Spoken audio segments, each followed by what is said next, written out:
Also, you have some better copyright and trademark laws that, functions get really hard to protect that way. Top of the funnel is distinctiveness. Lower down in the funnel is differentiation. Now, the key to his next step in success in that company, I believe, is to go back to traditional marketing. From Orion X, this is the Marketing Podcast. Marketing has transformed in significant ways. More technology, more data, more social, more blending of arts and sciences, more integrated with every other function, and ultimately more critical to the organization. Join Shahin and Doug Garnett as they discuss news and happenings in the world of marketing, from the boardroom to customer programs. Hello, everybody, and Happy New Year 2023 Marketing Podcast. Shahin Khan here with Doug Garnett. How are you, Doug? I'm doing well, Shahin. Happy New Year. All right. You had a good holidays? I did. They were quite good. We had snow and ice, and I had to drive over the pass with my new snow tires. A guy from Colorado. I love stuff like that. Well, it's a new year, and the new year starts with CES. What I call a parade of solutions looking for a problem, but also some really cool stuff. So let's set that up. What was your take? I don't want to quite get into my overall take, but I will give you the first headline that really struck me, which came from AP, which is part of their Best of CES 2023 series. And the title is Canine Communication and a Calming Pillow. And my reaction was, oh, how the mighty have fallen. I remember when CES used to be announcing things like satellite TV with DirecTV, and all those big, industry-shaking announcements of products that were just out there, and now I can get a calming pillow that's apparently connected. Now, that's only one of their series, and they had a lot of other stuff, but still. Yeah, my take is that increasingly it's a conference for features, not products. That you could go there and see what ingredients you can employ in whatever product it is that you're building that actually does have a use case. And this could enhance it. But some of the products that I saw were totally solutions looking for a problem and probably struggling to do so. It's also the case that some of the major consumer electronics stuff has already been invented. And the next step function is not quite ready yet. So I saw a bunch of AI-oriented stuff that lots of sensors, lots of IoT, but really not quite there yet. But occasionally see some good stuff. I think IoT is the one that I've seen, struggle the most, because I think really when I started going back around 2000, we were already getting IoT things to, come across. There was a lot of hype about them, and, they just really haven't taken off yet. A lot of them. Now, there's some consumer IoT like Fitbit. I guess we could probably call GoPro an example of IoT. Those have done well, but the broad idea of our entire home being connected to the internet, we have learned by now that, no, I don't need my dishwasher connected to the internet. Right. It works just fine.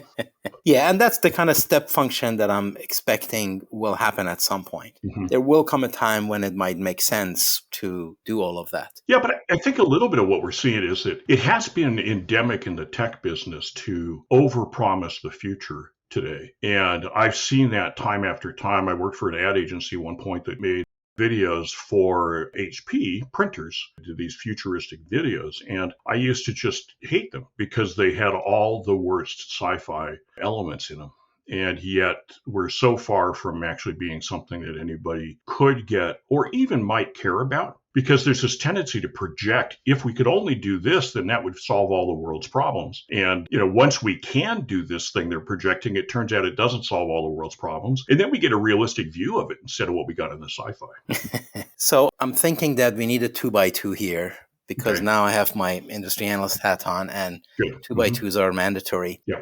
So what I'm observing is that we used to talk about actual features that were available now or were already introduced. But the desire to be interesting and be innovative and have a press release on everything constantly pushes the boundaries of that. So on one axis, instead of having it now, you're looking at, I might have it 3 years from now. And in terms of actual functionality, you start having what I call politely clickbait features. And I think that's the boundary that we're pushing. So now I'm seeing activities that are nonsense feature that is not going to even be available for another 5 years. And you might be intrigued, but after a while, I expect that we will all have fatigue. We will have clickbait fatigue. I think we already do with CES. I mean, I certainly do, because there's been so many extreme promises made, and the extreme promises are made to get attention, because honestly, it is really hard to get the AP to mention your product unless you make some over the top, promise. But, we've gotten to that point now where the promises have gone beyond, hey, here's this great communication device that's going to make your, how you communicate with your home very different. And we've gotten into that stuff that's, as soon as we come out with this pair of wirelessly connected shoes, world hunger is going to be solved. And, it's just so absurd. I sometimes wonder if the bullshit meters in the marketing departments and some of these companies have broken. Well, as long as the metrics are feeding them that way, and the metrics, like you said, is attention, ink, did I manage to go viral regardless, a bit of a Emily in Paris tinge in there, and there you go. As long as that happens, I don't think anybody cares, and that's unfortunate. I think that's a disservice to marketing, actually. It is a disservice to marketing. We talked a bit in pre-show about gimmicks, and I have, I use the term gimmick to reflect those problems or those solutions in search of a problem. And I've even heard from focus groups on high-tech products that the broad consumer market worries about those too. Everybody has experience with having bought something that 3 weeks later, they're like, ugh, that ain't working. Bought it on somebody's big promise, and then they get it home and they're frustrated with it. And in this research I did, people were very clear with the product we had about, is this a viable product, meaning I'll still love it in a year, or is it a gimmick, meaning it'll be the garage sale right away. Right. And, they were looking for that. But on the other hand, I think your observation that I like was that the problem with clickbait and memes and marketing for clickbait and memes is that it makes everything into a gimmick. It asymptotically approaches BS. Yeah. That was the line.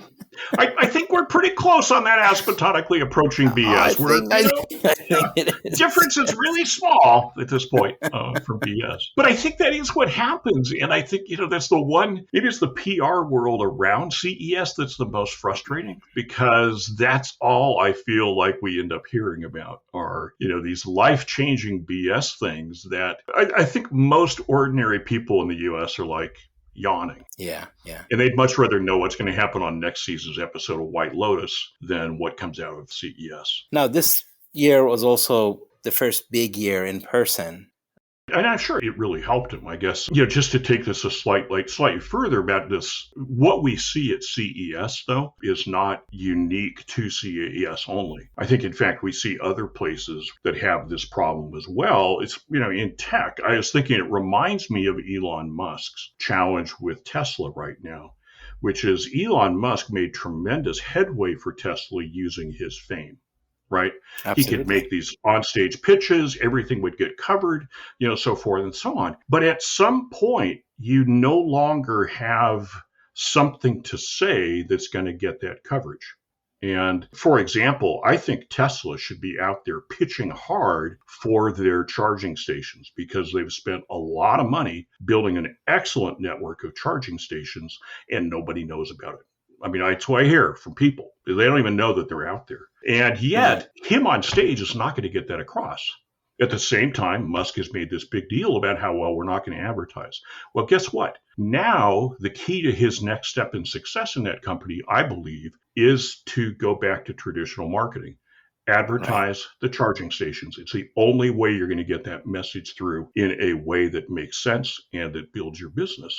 So I think that there's, it's gone beyond CES, and it's this whole, some of it came from Steve Jobs' success, right? I mean, he did brilliantly with his stage pitches, but too many people try to copy them and lose track of the weaknesses of it. And Jobs wasn't his own personal celebrity representing all of my companies guy. Mm-hmm. He actually used in a more scalable model where worked with agencies that he knew and trust, who could really think with him and build a narrative. Now, I think that Musk does advertise, except that his advertisement is through his own power of celebrity. So he may not be paying for it in an external way, but Right. it's definitely happens. Well, and I guess what I'm thinking is that is absolutely true, and he gets PR, but every version of advertising has limitations on what messages you can get across effectively. And that's what I I'm agree. thinking. He's got a limit on what he can say in there and have it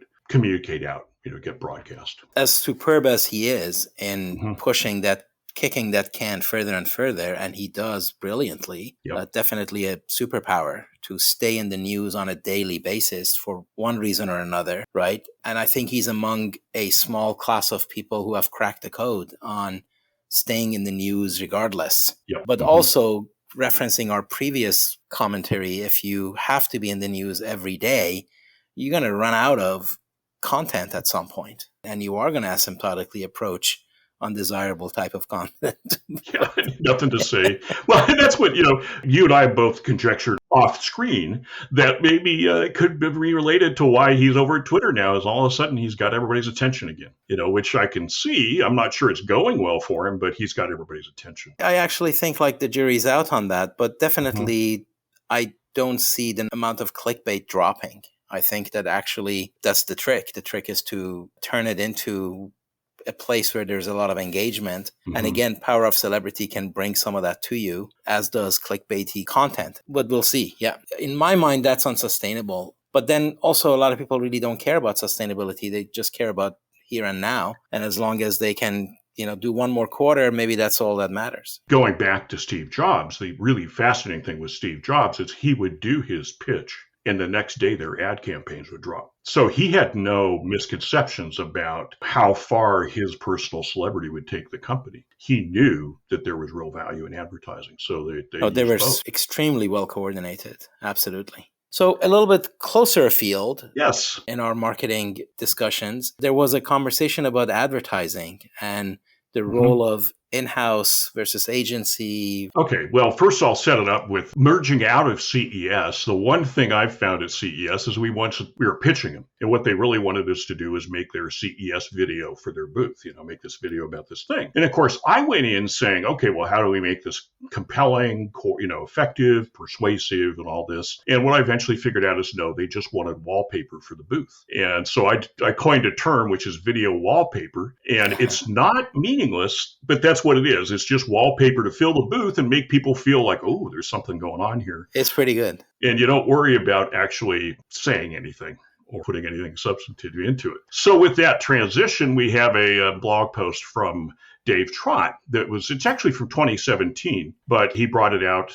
again, and I thought it pretty interesting. It has a really kind of a clear metaphor in it about having grown up on a council estate, and every few years they would be redecorated, and some guy would come around with a big book of wallpaper samples, and her mom would choose the wallpaper for each room based on colors and patterns she liked. And he contrasts that with plumbing, where when they had problems with the plumbing, the plumber would come around and she's like, yeah, the toilet, it's busted. And, step back, and the plumber would go do his job and the like. The hard question a little bit, you and I have spent some time on already, is interesting metaphors. What do we take from them for advertising and marketing? So in this kind of setup, is his mom the end user customer or the in-house marketing people, or... Yeah, I think in this case, his mom is the in-house marketing people, right? And I think really what he's getting at is this tendency in in-house marketing that you hire an ad agency and you say, well, here's what we need to do. And then the in-house marketing people are picking everything according to their personal likes. I see. Well, I like this campaign and I don't like that campaign. I mean, I've seen that happen with actors. We had an actor we knew would just rock because he had this husky voice, and it really was interesting.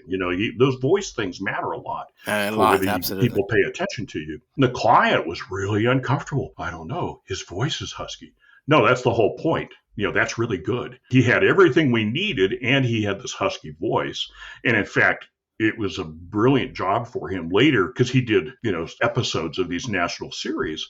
Later, he went on somewhat like Law and Order or something like that. And one of the actors turns to him and says, oh, God, I love your commercial, and described our commercial. This is when you're like, oh, yeah, that worked. That worked. That's great. But the idea is, a lot of times clients are making choices according to their own personal preferences. And I think that's what he's talking about here is the bad thing that happens when a client says, oh, but I need it to be pretty. And, the contrast that Dave Trott makes is that he says plumbing is a very different job to decorating.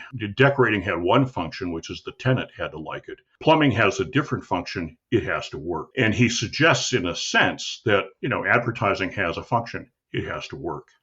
And that the wrong thing to do with advertising is to approach it as it has to make me happy when you're in the marketing department. And I think that's really what I take away from this as his intent. He's trying to make a point, and I think it's a very, very valid point. But it's also the case that sometimes people who have been doing something for a long time end up really understanding what the end user customer really wants. Yes. And if you're an in-house marketing person who has been in that industry with that customer base for the past N years, and you've been listening actively and learning, you sort of become your customer. And there comes a time when if the customer doesn't like it, you naturally won't like it.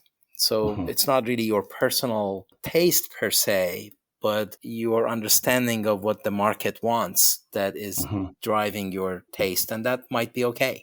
And in fact, Absolutely. If you have in-house people like that, you want to take advantage of it. Yeah, I saw that most, I did tons of DIY product advertising work over my career. And I found that in a lot of the companies which was sold tools and tool-related products, that the people who were in marketing in those companies all learned to use the products, and they all did the work. They all at least were doing some stuff around their house, if not more major. I worked with one company that had a finished carpentry power saw. They all knew it. They all knew it inside and out. And therefore, I could trust their judgment on, I don't think this is going to work for this reason or that reason. When I was working with Lowe's, very often we would have a guy fly out from corporate, actually not very often, every shoot, who in his job, that was a marketing guy, but his job was to look at every one of our demonstrations from the point of view of, is it believable to somebody who works with their hands? Yeah, And, that's right. It's so much of this stuff you see on TV and you go like,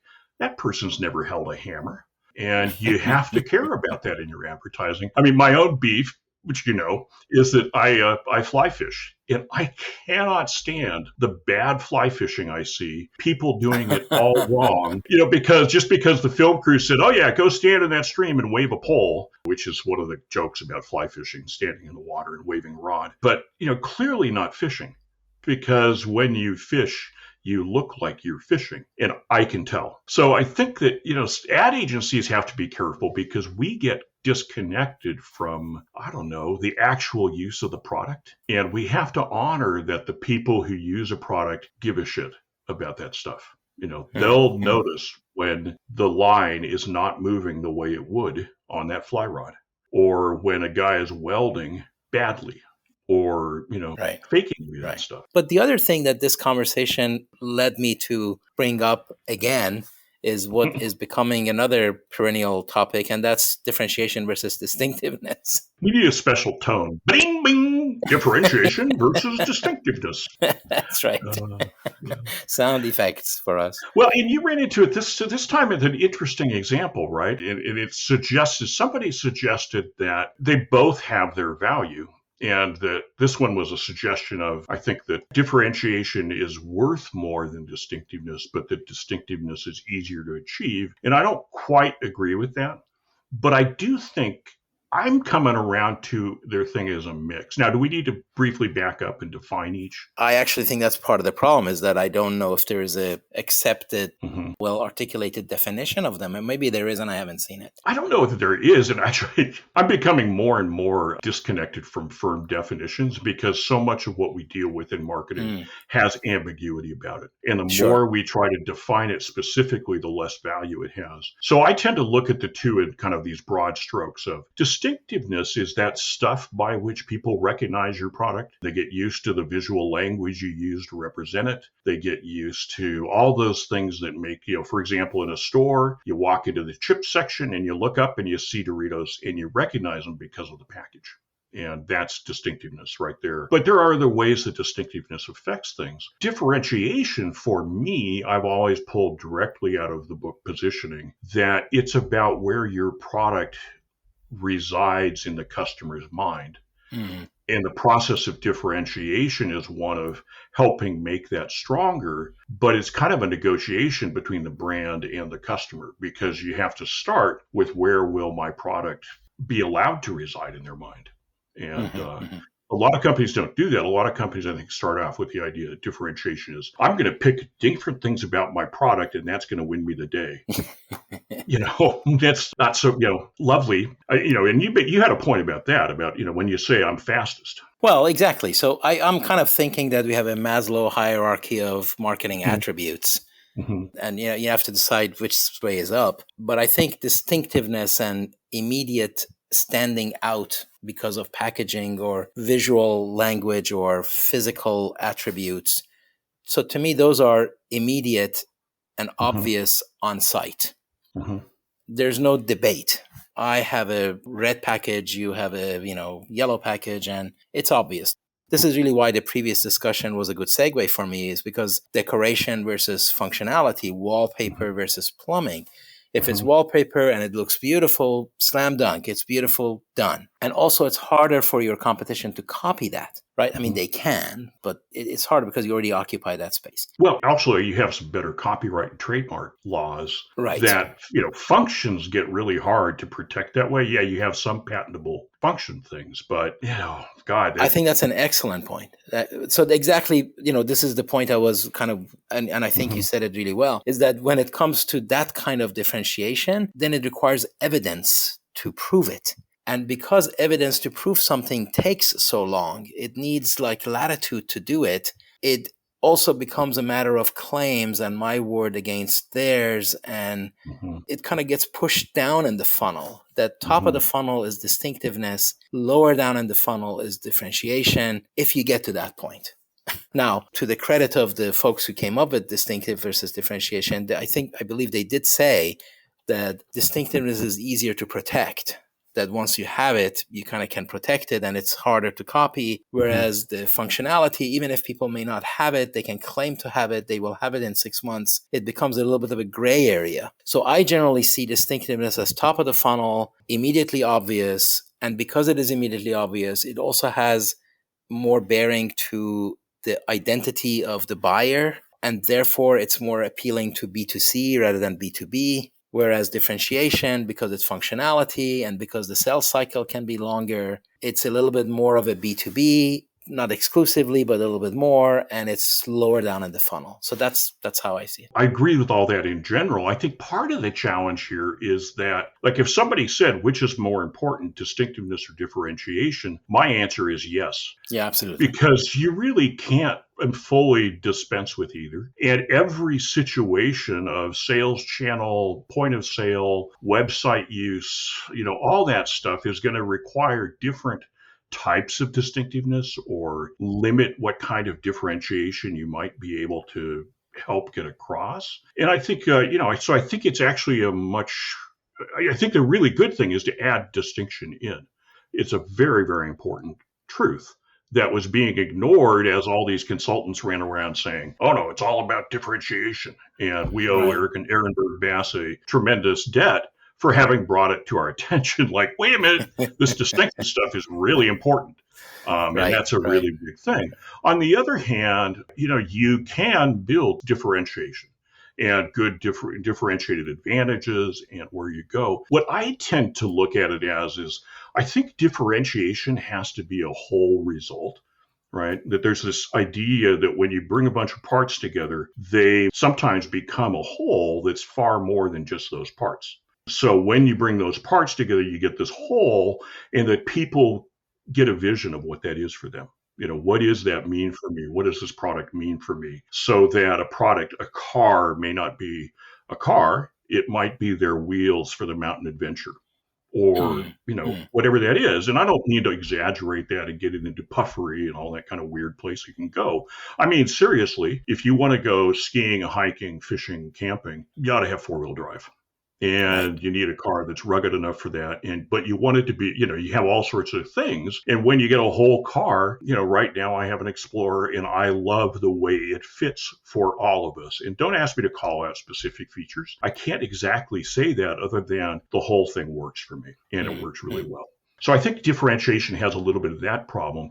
I do think that it means that research into the two is going to be very hard. That because distinctiveness is clearer, it's a little bit easier to evaluate and to do research into. Yeah. Differentiation, like I said, I think it really starts in the mind of the customer. So no matter what the company says, the problem isn't what does the company say. The problem is, come on, what's really going on in the mind of the customer? And that's a lot harder to find out. I actually think that the taxonomy as it exists is not helpful because distinctiveness works for me. I understand what that is.